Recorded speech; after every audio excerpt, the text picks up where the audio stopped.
Good morning प्रिय विद्यार्थियों, एक बार फिर से आप सभी स्टूडेंट्स का तोदी कॉलेज के यूट्यूब चैनल पर स्वागत है। अपन बात कर रहे थे बीएससी फर्स्ट ईयर के जो चैप्टर है केमिकल काइनेटिक्स, उसमें अपन लोगों ने दो चीज़ें अभी पढ़ ली हैं। एक जो अपन ने सबसे पहले पढ़ा वो था अभिक्रिया का वेग एवं वेग को प्रभावित करने वाले कारक। इसके बाद में जो नंबर 2 अपन लोगों ने पढ़ा वो था वेग नियतांक तथा इसकी इकाई। आज जो अपन तीसरी चीज जो पढ़ने जा रहे हैं वो है आप लोगों का, एक चीज अपन पढ़ेंगे अभिक्रिया की कोटि। क्या पढ़ेंगे? अभिक्रिया की कोटि। पहली जो चीज रहेगा वो रहेगा आप लोगों का अभिक्रिया की कोटि, जिसे अपन लोग बोल सकते हैं ऑर्डर ऑफ रिएक्शन। अभिक्रिया की कोटि we can say order of reaction. Number 2 जिस चीज की अपन लोग बात करेंगे वो आएगा आप लोगों का अणु संख्यता, जिसे आप लोग बोल सकते हो मोलिक्युलरिटी।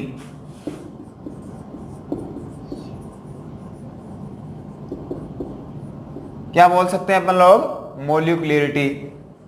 नंबर 3 जिस चीज की अपन बात करेंगे वो आएगा आप लोगों का आभासी, या इसी का दूसरा नाम है छदम। आभासी या छदम कोटि अभिक्रियाएं।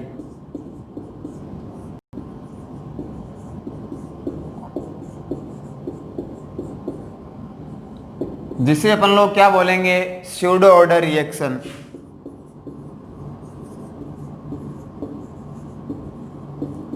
जिसे अपन लोग क्या बोलेंगे? Pseudo order reaction.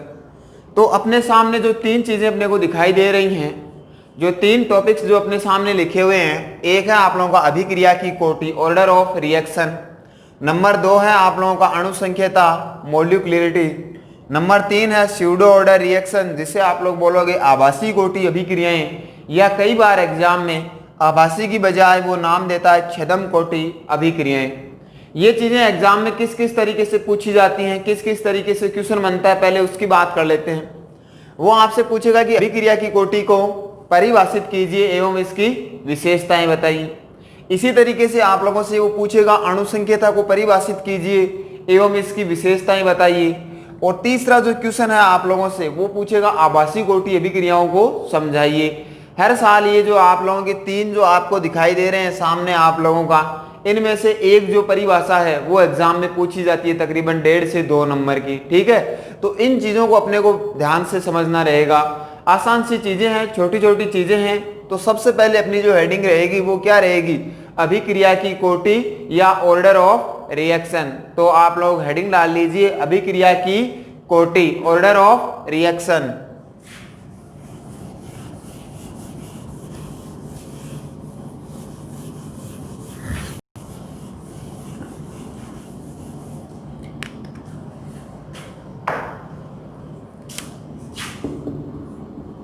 देखिए पहले इस चीज को समझिएगा आप लोग कि अभिक्रिया की कोटि क्या होती है।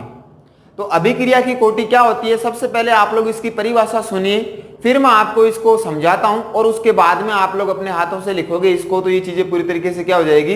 क्लियर हो जाएगी। तो अभिक्रिया की कोटि क्या होती है, तो आप लोग इसमें लिखोगे, पहले अभी मैं बोल रहा हूं उसके बाद में आप लोग समझिएगा, उसके बाद में आप लोग खुद अपने हाथ से मेंशन करोगे तो चीजें पूरी तरीके से क्लियर हो जाएगी। ठीक है, तो अभिक्रिया की कोटि क्या होता है कि किसी रासायनिक अभिक्रिया में भाग लेने वाले उन अभिकारक अणुओं की संख्या जिनमें सांद्रता परिवर्तन होने से अभिक्रिया का वेग क्या होता है? प्रभावित होता है। मैंने ये कहा कि किसी रासायनिक अभिक्रिया में उन अभिकारक अणुओं की संख्या number of reactant molecule in which change concentration, मतलब जिनकी सांद्रता में क्या होता हो? परिवर्तन होता हो, और परिवर्तन होने से अभिक्रिया का वेग क्या होता हो? प्रभावित होता हो। तो सीधी सी परिभाषा क्या बन जाएगी? किसी रासायनिक अभिक्रिया में भाग लेने वाले उन अभिकारक अणुओं की संख्या जिनके सांद्रता परिवर्तन से अभिक्रिया का वेग क्या होता है? प्रभावित होता है। तो उन अभिकारक अणुओं की संख्या क्या कहलाएगी? अभिक्रिया की कोटि कहलाएगी। देखिए सामने, एक बार लिखना नहीं है, आपको समझना है। मैंने कहा एक रासायनिक अभिक्रिया A प्लस B और प्लस का C, और ये आपस में रिएक्शन करके क्या बना रहे हैं आप लोगों का? Product P। तो एक चीज तो आपको बिल्कुल क्लियर है कि इस अभिक्रिया में आपका रिएक्टेंट मॉलिक्यूल एक तो ए है, एक रिएक्टेंट मॉलिक्यूल बी है और तीसरा रिएक्टेंट मॉलिक्यूल कौन सा आप लोगों का सी है। अब मैं ये कह दूं कि रिएक्टेंट मॉलिक्यूल ए की सांद्रता में परिवर्तन करने पर अभिक्रिया का वेग क्या हो रहा है, प्रभावित हो रहा है। बी की सांद्रता में परिवर्तन करने पर भी अभिक्रिया का वेग क्या हो रहा है, प्रभावित हो रहा है। सी की सांद्रता में परिवर्तन करने पर भी अभिक्रिया का वेग क्या हो रहा है, प्रभावित हो रहा है। तो मैंने जो आप लोगों को कहा वो ये कहा कि एक अभिक्रिया में रिएक्टेंट मॉलिक्यूल ए, बी और सी तीनों की सांद्रता परिवर्तन से अभिक्रिया का वेग क्या हो रहा है, प्रभावित हो रहा है। तो इन अभिकारक अणुओं की संख्या क्या कहलाती है, अभिक्रिया की कोटि कहलाती है। तो कितने अभिकारक अणुओं की सांद्रता परिवर्तन से अभिक्रिया का वेग प्रभावित हो रहा है, 3 अभिकारक अणुओं से। तो इसके लिए अभिक्रिया की कोटि क्या हो जाएगी, 3। आई बात समझ में। अगले इसको बात करें, जैसे मैंने ये कहा कि ए जो रिएक्टेंट मॉलिक्यूल है, अभिकारक अणु है, इसकी सांद्रता में परिवर्तन करने से अभिक्रिया का वेग क्या हो रहा है, कम ज्यादा हो रहा है, मतलब प्रभावित हो रहा है। लेकिन बी की सांद्रता को मैं कम करूं अथवा ज्यादा करूं, अभिक्रिया का वेग प्रभावित नहीं हो रहा है। फिर मान लीजिए सी में परिवर्तन करने से अभिक्रिया का वेग क्या हो रहा है, प्रभावित हो रहा है। तो कितने मॉलिक्यूल हैं जिनमें सांद्रता परिवर्तन करने पर अभिक्रिया का वेग प्रभावित हो रहा है, आप बोलोगे सर ए और सी। इसका मतलब अभिक्रिया की कोटि अब कितनी आ जाएगी आप लोगों की, 2। आई बात समझ में। अगर वो आप लोग केवल ए पे ही सांद्रता परिवर्तन से अभिक्रिया का वेग प्रभावित होता है, बी और सी से नहीं होता, तो इस समय अभिक्रिया की कोटि का मान क्या आ जाएगा, 1। और ऐसा भी हो सकता है कि किसी रासायनिक अभिक्रिया में कोई भी अभिकारक अणु की सांद्रता परिवर्तन पर अभिक्रिया का वेग प्रभावित नहीं होता, तो ऐसी कोटि की अभिक्रियाएं अपनी क्या कहलाएंगी, शून्य कोटि अभिक्रियाएं। ये पिछली क्लास में भी बात की थी, आगे आने वाली क्लास में भी इसकी बहुत ज्यादा अपन इसके स्टेप बाय स्टेप, ये पूरा आएगा 0 order reaction, first order reaction, तो कंप्लीट स्टडी अपन करेंगे। लेकिन अभिक्रिया की कोटि क्या होती है, मेरे हिसाब से अब आप लोगों को समझ में आ गया होगा। तो जो सबसे पहले मैंने आपको परिभाषा बताई थी, अब आप लोगों को बिल्कुल ये क्लियर हो गई होगी और बात गले उतर गई होगी कि इस तरीके से जो अभिक्रिया की कोटि की जो परिभाषा सर ने जो बताई है वो हमें समझ में आ गई। क्या बताया था कि किसी भी रासायनिक अभिक्रिया में भाग लेने वाले उन अभिकारक अणुओं की संख्या जिनकी सांद्रता परिवर्तन करने से अभिक्रिया का वेग क्या होता हो, प्रभावित होता हो। अब मान लीजिए किसी रासायनिक अभिक्रिया में 3 अणु भाग ले रहे हैं, लेकिन 2 का सांद्रता परिवर्तन अभिक्रिया के वेग को प्रभावित करता है, तो अभिक्रिया की कोटि 2 हो गई। 1 का चेंज होता है तो आप बोलोगे 1 हो गई। किसी का परिवर्तन भी अभिक्रिया को प्रभावित नहीं करता है, तो अपने आप कौन सी कोटि की हो जाएगी, शून्य कोटि की अभिक्रिया। तो परिभाषा आप लोगों की क्लियर हो गई होगी। फाइनल जो आप लोगों को एक बार फिर मैं आपको बताने जा रहा हूं कि किसी रासायनिक अभिक्रिया में भाग लेने वाले उन अभिकारक अणुओं की संख्या जिनके सांद्रता परिवर्तन के परिणाम स्वरूप अभिक्रिया का वेग प्रभावित होता है, उन अणुओं की संख्या उस अभिक्रिया की क्या कहलाती है, कोटि कहलाती है। क्लियर है, ये हुई आप लोगों की परिभाषा। अभिक्रिया की कोटि में अगली विषय, अगला आप लोग इसमें हेडिंग डालिए, अभिक्रिया की कोटि की विशेषताएं, features of order of reaction और characteristics of order of reaction. आप लोग हेडिंग डाल लीजिए, अभिक्रिया कोटि की विशेषताएं। अभिक्रिया की कोटि में सब हेडिंग हो जाएगी आप लोगों की, अभिक्रिया की कोटि की विशेषताएं।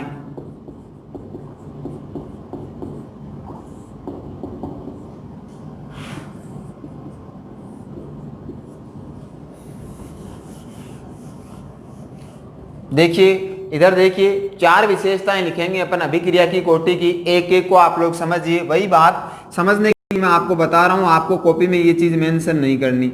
वही बात कि 3 रिएक्टेंट मॉलिक्यूल ए, बी और सी ये आपस में क्रिया करके प्रोडक्ट क्या बना रहे हैं, पी बना रहे हैं। प्रोडक्ट क्या बना रहे हैं, पी बना रहे हैं। तो पहली चीज तो देखिए क्या होता है कि मान लीजिए आप लोगों ने केमिस्ट्री लैब में गए आप लोग, और वहां आप लोगों ने अपना क्या किया, एक्सपेरिमेंट शुरू किया, और आप लोगों ने एक बीकर लिया और उस बीकर में यही अभिक्रिया मान लीजिए आपको संपन्न करवानी हो, ठीक है, यही अभिक्रिया आप लोगों को क्या करवानी है, संपन्न करवानी है। तो एक बीकर लिया और इस बीकर में एक रिएक्टेंट मॉलिक्यूल ए डाल दिया, एक बी डाल दिया और एक सी डाल दिया। आई बात समझ में। तो किस किस पर आप लोगों का जो ए, बी और सी कौन कौन से की सांद्रता परिवर्तन पर अभिक्रिया का वेग प्रभावित होगा। ये चीजें आप लोग देख करके नहीं बता सकते। अपन लोग केमिस्ट्री लैब में गए, अपन लोगों ने तीनों रिएक्टेंट मॉलिक्यूल उठाए ए, बी और सी। ये तो अपने को पता है कि अपन ने रिएक्टेंट मॉलिक्यूल कितने लिए हैं, 3 लिए हैं। कौन कौन से लिए हैं, माना कि ए, बी और सी, ये तीनों लिए। लेकिन अपने को ये पता कब चलेगा कि किसकी सांद्रता परिवर्तन से अभिक्रिया का वेग प्रभावित होगा, ये तो तब पता चलेगा जब आप लोग बीकर लोगे, बीकर में कोई सब्सटेंस डालोगे ए, बी और सी, और फिर आप लोग अभिक्रिया को कंप्लीट करवाओगे और आप लोग प्रोडक्ट बनाओगे। तब पता चलेगा कि किस अभिकारक अणु की सांद्रता परिवर्तन से अभिक्रिया का वेग प्रभावित हुआ अथवा नहीं हुआ। तो कहने का मतलब अभिक्रिया की कोटि को आप लोग देख करके नहीं बता सकते कि अभिक्रिया की कोटि, हम तो 3 रिएक्टेंट मॉलिक्यूल डाले थे तो अभिक्रिया की कोटि का मान 3 होना चाहिए, नहीं। अपन ये एक्सपेरिमेंट के द्वारा बताएंगे कि अभिक्रिया की कोटि का मान 1 आएगा कि 2 आएगा कि 3 आएगा। समझ रहे हैं ना कि एक अभिकारक अणु पे डिपेंड करेगा, या 2 की सांद्रता परिवर्तन पे डिपेंड करेगा, या 3 के सांद्रता परिवर्तन पे डिपेंड करेगा, अथवा तीनों के ही सांद्रता परिवर्तन पर डिपेंड नहीं करेगा। ये आप लोग कब कह सकते हो, जब आप लोग एक्सपेरिमेंट करोगे तब। तो पहला फीचर्स क्या हो जाएगा कि अभिक्रिया की कोटि, बताइए एक सैद्धांतिक मान होगा अथवा प्रायोगिक मान होगा। आप सीधा सा बोलोगे सर जब एक्सपेरिमेंट से ही बता सकते हैं, जब प्रयोग करके ही बता सकते हैं, देख करके नहीं बता सकते, इसका मतलब अभिक्रिया की कोटि अपने आप में क्या हो जाएगा, एक प्रायोगिक मान। तो पहला जो एक शब्द आप लोगों को समझ में आया, इसकी एक शब्द का एक स्टेटमेंट अपन बनाना सीखेंगे। पहली चीज क्या हो गई, यह एक क्या हो गया आप लोगों का प्रायोगिक मान हो गया। क्या हो गया आप लोगों का, एक प्रायोगिक मान हो गया। दूसरी चीज, अगर मैं आप लोगों से कहूं कि उस रासायनिक अभिक्रिया में अभिकारक ए, बी और सी तीनों का ही सांद्रता परिवर्तन अभिक्रिया के वेग को प्रभावित नहीं करता, तो आप लोग कौन सी कोटि की अभिक्रिया बोलोगे। आपका तुरंत आंसर आ रहा है सर जीरो ऑर्डर रिएक्शन।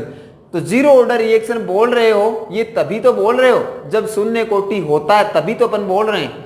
इसका मतलब अभिक्रिया की कोटि का मान क्या हो सकता है, शून्य भी हो सकता है। अभिक्रिया की कोटि का मान क्या हो सकता है, 1 भी हो सकता है। अभिक्रिया की कोटि का मान क्या हो सकता है, 2 भी हो सकता है। अभिक्रिया की कोटि का मान कितना हो सकता है, 3 भी हो सकता है। ठीक है, और केवल एक केस में अभिक्रिया की कोटि का मान कितना हो सकता है, 4 हो सकता है। वो जो है आप लोगों का 4KClO3 का डिकम्पोजिशन। ये आगे की बात है, आप लोगों को थोड़ा सा ध्यान रखना है कि अभिक्रिया की कोटि का मान 0 भी हो सकता है, 1 भी हो सकता है, 2 भी हो सकता है, 3 भी हो सकता है, और केवल एक केस में डिकम्पोजिशन इसका करवाते हैं तो अभिक्रिया की कोटि का मान कितना आ सकता है, 4। तो एक स्टेटमेंट बन गया ना कि अभिक्रिया की कोटि का मान कभी भी कितने से ज्यादा नहीं हो सकता, 4 से ज्यादा नहीं हो सकता। You can say order of reaction never more than 4। अभिक्रिया की कोटि का मान कभी भी 4 से ज्यादा नहीं हो सकता। ये स्टेटमेंट बन जाएगा। तो पहला स्टेटमेंट क्या बना, अभिक्रिया की कोटि कौन सा मान है, एक प्रायोगिक मान है। दूसरा स्टेटमेंट अपने आप क्या बन जाएगा कि अभिक्रिया की कोटि का मान कभी भी 4 से ज्यादा नहीं हो सकता।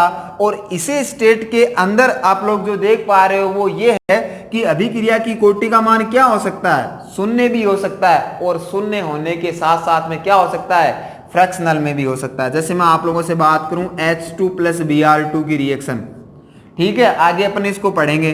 तो इसका ऑर्डर जो आएगा आप लोगों का वो क्या आएगा, 3/2 ऑर्डर आएगा। क्या आएगा, 3/2, जिसे आप लोग क्या बोलते हो, 1/2, 3/2 ऑर्डर रिएक्शन। और कोई चीज पूर्णांक में नहीं आकर के भिन्नात्मक रूप में आ रही है, इसका मतलब वो चीज क्या हो सकती है, भिन्नात्मक भी हो सकती है।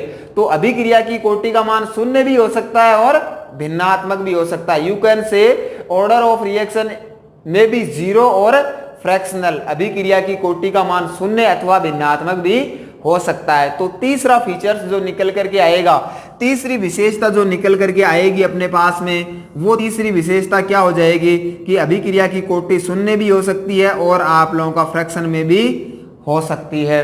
और चौथी बात देखिए, वही बात, रिएक्टेंट मॉलिक्यूल कितना है, ए, बी और सी। ठीक है, माना कि मैंने जब अभिक्रिया की शुरुआत की उस समय का टेम्परेचर क्या है, 35 डिग्री सेंटीग्रेड। क्या है, 35 डिग्री सेंटीग्रेड। और उस 35 डिग्री सेंटीग्रेड पे जो रिएक्टेंट मॉलिक्यूल एक्टिव था आप लोगों का, वो बी और सी ही एक्टिव था, और यही सांद्रता में चेंज कर रहे थे और यही प्रोडक्ट बनने में अहम रोल निभा रहे थे। लेकिन अगर मैं टेम्परेचर को 35 से 45 डिग्री सेंटीग्रेड कर दूं और उस 45 डिग्री सेंटीग्रेड करते ये रिएक्टेंट मॉलिक्यूल ए भी रिएक्शन में क्या करने लग जाए, पार्टिसिपेट करने लग जाए, इसका मतलब अभिक्रिया की कोटि का मान 2 से क्या हो गया, 3।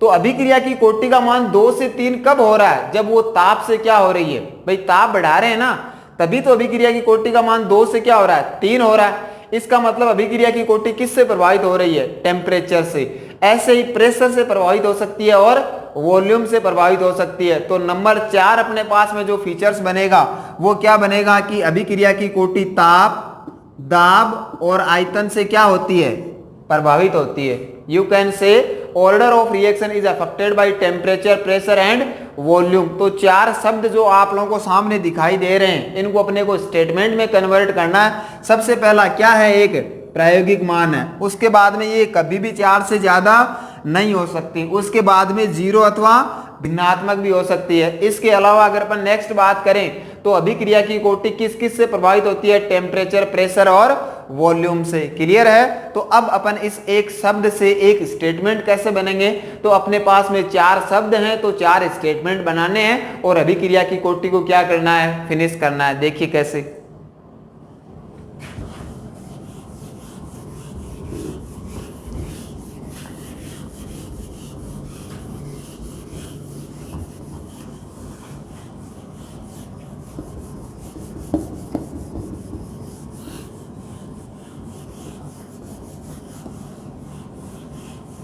देखिए पहली बात अपन लोगों ने क्या की, बताइए। अब आप लोग खुद दोहराइए इन चीजों को, तो आप लोगों को भी ये चीजें याद हो जाएगी। सबसे पहले मैं शॉर्ट में लिखूंगा, अब आप लोग इसको कन्वर्ट कर लीजिएगा। मैंने क्या बोला, अभिक्रिया की कोटि यानी कि ऑर्डर ऑफ रिएक्शन। क्या है, order of reaction. Order of reaction या आप लोग सीधा बोल सकते हो OOR, ऑर्डर ऑफ रिएक्शन। कौन सा मान है बताइए, ऑर्डर ऑफ रिएक्शन कौन सा मान है, एक प्रायोगिक मान है। क्या है, एक प्रायोगिक मान है। You can say order of reaction is an experimental value या क्वांटिटी। क्लियर है। Number 2, it never more than 4, यह 4 से ज्यादा, यह कभी भी, नेवर, यह कभी भी 4 से ज्यादा नहीं हो सकती, 4 से ज्यादा नहीं हो सकती। It never more than 4, always never more than 4। बताइए तीसरा स्टेटमेंट। तीसरा स्टेटमेंट अपन लोगों ने लिखा कि ऑर्डर ऑफ रिएक्शन जो है आप लोगों का, अभिक्रिया की कोटि, वो आप लोगों का शून्य अथवा क्या, भिन्नात्मक भी हो सकती है। कौन सा, फ्रैक्शनल, भिन्नात्मक भी हो सकती है।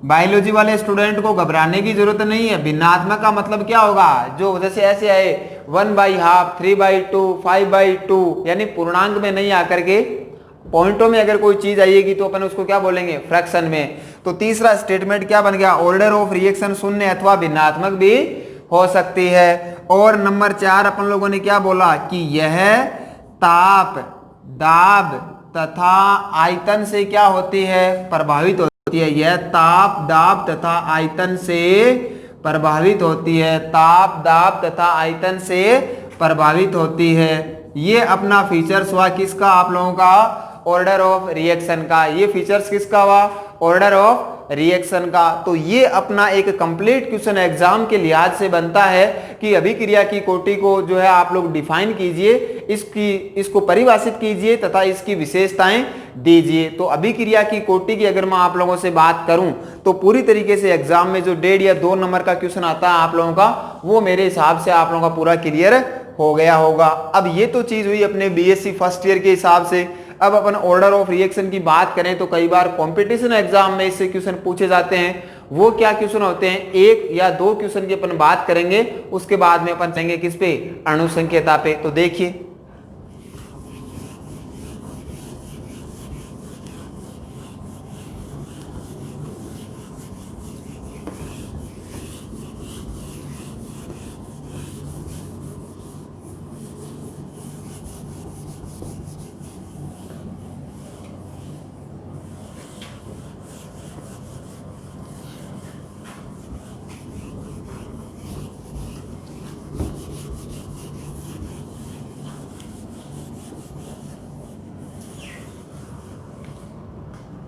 अब देखिए एग्जाम में किस तरीके से, क्योंकि अपने को जो पढ़ाई करनी है वो परसेंटेज के लिए नहीं करनी है, मार्क्स के लिए नहीं करनी है, अपने को नॉलेज के लिए पढ़ना है, चीजों को समझने के लिए पढ़ना है। ठीक है, तो देखिए उन चीजों की अपन बात करें तो आप लोगों के जो एग्जाम में क्वेश्चन जो पूछे जाते हैं वो कंपटीशन एग्जाम में किस तरीके के क्वेश्चन पूछे जाते हैं उनकी अपन लोग बात करें तो देखिए क्या है।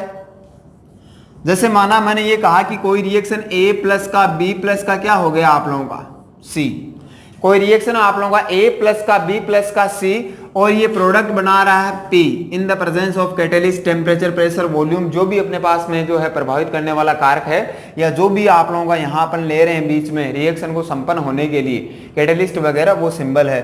तो reactant molecule A, reactant molecule B और रिएक्टेंट मॉलिक्यूल C और ये क्या बना रहे हैं आप लोगों का प्रोडक्ट P।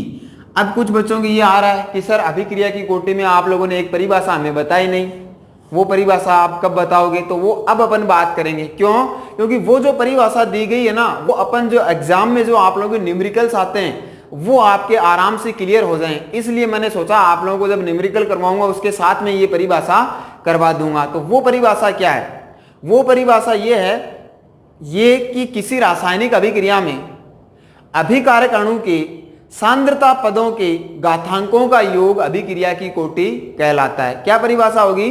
किसी रासायनिक अभिक्रिया में अभिकारक अणुओं की सांद्रता के घातांकों के जो योग आएगा, सांद्रता पद हैं उनके घातांकों का जो योग होगा वो क्या होगा? अभिक्रिया की कोटि होगा। आई बात समझ? तो इधर देखिए माना ये रिएक्शंस ये और इस अभिक्रिया के लिए मैं आप लोगों से गुलबर्ग एवं वागे की बात करूं। अब देखिए एक एक चीजें आपकी क्या होगी? कंबाइन होगी। गुलबर्ग एवं वागे के अनुसार बात करूं तो अभिक्रिया का वेग, रेट ऑफ रिएक्शन, अभिक्रिया का वेग, अभिकारक अणुओं की सांद्रता, अभिकारक अणु A, अभिकारक अणु B और अभिकारक अणु C, इन तीनों की क्या? सांद्रता। तो ये ब्रैकेट किसका साइन है? कॉन्सेंट्रेशन का। और इन तीनों के गुणनफल के क्या होता है? तीनों के गुणनफल के क्या होगा आप लोगों का? समानुपाती। ये किसका नियम है? गुलबर्ग एवं वागे का। और यहाँ रिएक्टेंट मॉलिक्यूल A कितना है? 1 है, इसका मतलब पावर 1, इसका भी पावर 1 और इसका भी क्या आ गया? पावर क्या आ गया? 1 आ गया। आगे अगर मैं आप लोगों से बात करूं तो ये वही आप लोगों का रेट ऑफ रिएक्शन है और प्रोपोर्शनल के साइन को हटाऊंगा तो रेट कांस्टेंट क्या आ जाएगा आप लोगों का? K। क्या आएगा? K। और यही रिएक्टेंट मॉलिक्यूल A का पावर फर्स्ट, B का पावर 1 और C का पावर 1। अब देखिए अभिक्रिया की कोटि का गेम शुरू होता है, ऑर्डर ऑफ रिएक्शन। दूसरी परिभाषा है, अब आप लोगों को बिल्कुल क्लियर हो जाएगी। दूसरी परिभाषा मैंने ये बताई है कि किसी रासायनिक अभिक्रिया में, तो ये लीजिए आपकी रासायनिक अभिक्रिया, किसी रासायनिक अभिक्रिया में अभिकारक अणु A, B और C, अभिकारक अणु की सांद्रता पद, तो सांद्रता पद कौन सा है?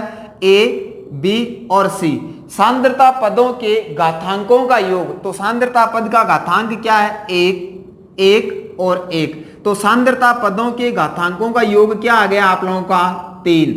ये जो 3 है ये इस कंप्लीट रिएक्शन के लिए क्या आ गई? अभिक्रिया की कोटि आ गई। तो ये परिभाषा आप लोगों ने जब 11th या 12th क्लास में, हो सकता है सर ने आपको अच्छे से पढ़ाई है लेकिन आप लोगों ने वहां पूरी एकाग्रता से ध्यान नहीं दिया, या सर जब बोल रहे थे तो आपका ध्यान कहीं और था, तो आपको ये परिभाषा बड़ी मुश्किल लगती थी। लेकिन यहाँ पे ये बिल्कुल क्लियर हो रहा है कि किसी रासायनिक अभिक्रिया में अभिकारक अणु A, B, C, जो भी अभिकारक अणु है, अभिकारक अणु की सांद्रता के घातांकों का योग जो होता है वो क्या कहलाता है? अभिक्रिया की कोटि कहलाता है। आई बात समझ में? तो ये क्या हो गई आप लोगों की दूसरी परिभाषा हो गई।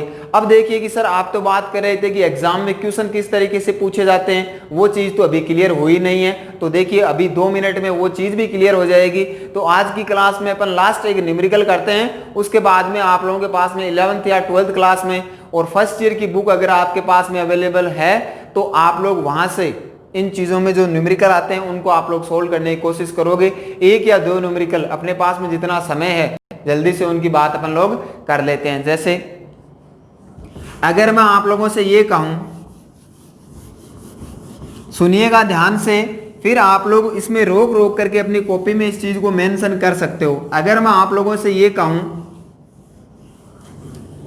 कि किसी रासायनिक अभिक्रिया में 2 अभिकारक अणु हैं, कौन कौन से? A और B, तो कंप्लीट क्वेश्चन क्या बनेगा किसी रासायनिक अभिक्रिया में अभिकारक अणु ए तथा बी भाग ले रहे हैं, ये लीजिए अभिकारक अणु ए और अभिकारक अणु बी, और अभिक्रिया हो रही है, इसका मतलब क्या बन रहा है, उत्पाद भी बन रहा है, प्रोडक्ट भी बन रहा है। तो क्वेश्चन क्या बन रहा है कि किसी रासायनिक अभिक्रिया में दो अभिकारक अणु ए और बी भाग ले रहे हैं। यदि अभिकारक अणु ए की सांद्रता को नियत कर दूं और अभिकारक अणु बी की सांद्रता को दुगुना कर दूं तो अभिक्रिया का वेग 4 गुना हो जाता है। बात समझ आ रही? समझिएगा, मैं आपको यह कह रहा हूं कि किसी रासायनिक अभिक्रिया में अभिकारक अणु ए और बी भाग ले रहे हैं। यदि ए की सांद्रता को नियत करके बी की सांद्रता को दुगुनी करने पर अभिक्रिया का वेग 4 गुना हो जाता है। बात समझ आ रही है? ए को मैं क्या कर रहा हूं, कांस्टेंट कर रहा हूं, और बी की सांद्रता को मैं क्या कर रहा हूं, दुगुना कर रहा हूं, तब रेट ऑफ रिएक्शन क्या हो जाता है, 4 गुना हो जाता है। तो उस समय आप लोगों से क्या पूछा गया है कि बताइए उस समय अभिक्रिया की कोटि क्या होगी। बहुत आसान सा सवाल है, आप लोग केवल और केवल यूं मान के चलिए कि 2 से 2.5 शब्दों में इसको कंप्लीट कर जाएंगे। और नहीं आता तो बेटर ये गलत करके आना ही आना, ठीक है। जो अपन सही समझ के करते हैं वो अपना क्या आएगा, गलत आएगा। लेकिन अपने को अगर सही तरीके से आ रहा है तो वो फिर कभी भी गलत नहीं हो सकता। तो इधर देखिए वही होगा आप लोगों का रेट ऑफ रिएक्शन किसके समानुपाती होगी, कितने अभिकारक अणु ए और क्या है अपने पास में, बी है ना, ये ए और बी। आगे वाले स्टेप में मैं आपसे बात करता हूं, यही रेट ऑफ रिएक्शन और रेट कांस्टेंट क्या आ जाएगा, के, और ये ए और बी। अब क्वेश्चन क्या बोल रहा है उसकी देखिए आप लोग। क्वेश्चन की जो लैंग्वेज है वो बोर्ड पे आप लोगों की लिखी हुई है। ये आज की क्लास का लास्ट क्वेश्चन होगा, आगे की क्लास में अपन इसकी प्रैक्टिस करेंगे। देखिए ए और बी दो अभिकारक अणु है। अब किसकी सांद्रता को फिक्स कर दिया, ए की सांद्रता को। तो ए की सांद्रता को तो इसने क्या कर दिया, रोक दिया एक बार के लिए, इसमें कोई चेंज नहीं कर रहा है, मतलब इसमें चेंज ही नहीं हो रहा है, तो अभिक्रिया का वेग इसके द्वारा प्रभावित ही नहीं होगा। और जब ए के द्वारा अभिक्रिया का वेग प्रभावित ही नहीं होगा तो ए के सापेक्ष अभिक्रिया की कोटि अपने आप क्या हो जाएगी, 0। लेकिन बी की सांद्रता को अगर मैं दुगुनी कर रहा हूं, ये लीजिए मैंने बी की सांद्रता को क्या कर दिया, दुगुना, तब अभिक्रिया का वेग क्या हो रहा है, 4 गुना। क्या हो रहा है, 4 गुना। तो बताइए के अपने आप में क्या है, रेट कांस्टेंट, और ए की पावर क्या हो गई, अपने आप पता लग गया कि जब कांस्टेंट कर दिया, चेंज ही नहीं कर रहे हैं, तो इसका पावर अपने आप क्या हो गया, 0 हो गया। तो ये जो 2 है इसको 4 में कैसे कन्वर्ट करोगे आप लोग, भाई 4 के बराबर 2 कैसे है, जब 2 के ऊपर अपन क्या लगाएं, पावर 2, और इसका पावर जो है यहां पे कितना आ रहा है अभिक्रिया के लिए, 2 का पावर क्या है, 2, तो ये तो 2 हो गया, और ए का पावर क्या है अपने आप में 0।